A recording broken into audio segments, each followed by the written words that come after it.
Let's make a quick version of a basic hummus recipe using canned chickpeas, aka garbanzo beans.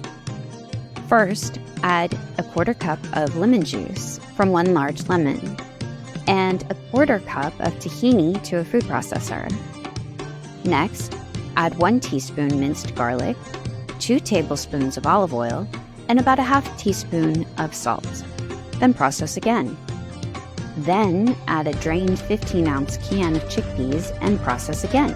Last, add water as needed and process until smooth.